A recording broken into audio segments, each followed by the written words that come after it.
And as we talk about all this, President Biden's on vacation at Camp David. White House Press Secretary Jen Psaki out of the office until next week. Shouldn't they be cutting their trip short? I mean, Biden is obviously weighing and looking at and talking to his officials about what's going on, but shouldn't he address the nation now, not in a few days?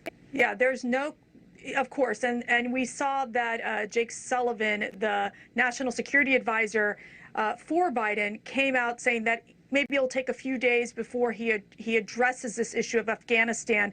Obviously, time is of the essence. We're seeing these images continuously coming out, including executions of individuals that have been left behind in Afghanistan. And also, it is now a moment in time where President Biden needs to come out and speak out immediately. And let me tell what? you, when I visited Camp David with I was with President Trump at Camp David. You can quickly put together a press conference. You can have the press pool there and speak up quickly. And basically, well, you know, I think for President Biden, he's caught in a very difficult situation because of the pure abandonment of the Afghan people. President Biden has handed over the Afghan women and girls to the Taliban, they will be brutalized by these terrorists. And he needs to basically explain why he made this decision to withdraw the troops in such a swift manner. As we know, this is probably one of the biggest failures in foreign policy by this administration, despite the fact that President Biden has said that he is so experienced in the international relations arena. So he will need to come up with a plan of how he's going to insert troops, whether they're going to bomb certain areas where we know that there's a Taliban stronghold, and see what actions he's going to take to basically bring calm to this process. But I got to tell you, Lauren, I think it's a little too late. Many are saying this is his Vietnam, but I do want to digress slightly, because critics, Mercedes, they're slamming the MSNBC host Joy Reid after she compared the religious right in the U.S. to the Taliban. This is what she tweeted, and I'm quoting.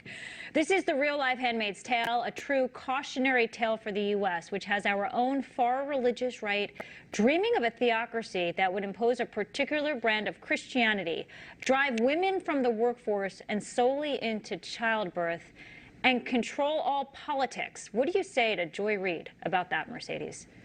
Joy Reid is a radical leftist who basically is a denier of people who want to practice their faith, a denier of God.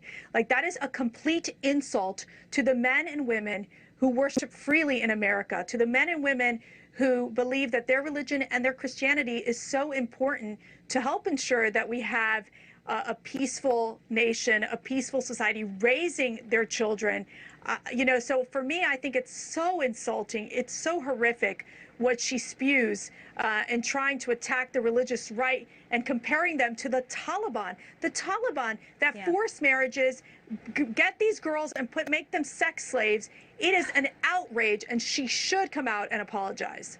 And for Afghan women to hear that now, I mean, I think they would absolutely love to be right here in the U.S. Mercedes Schlapp, thank you so much for taking on all those topics for us today. We appreciate it.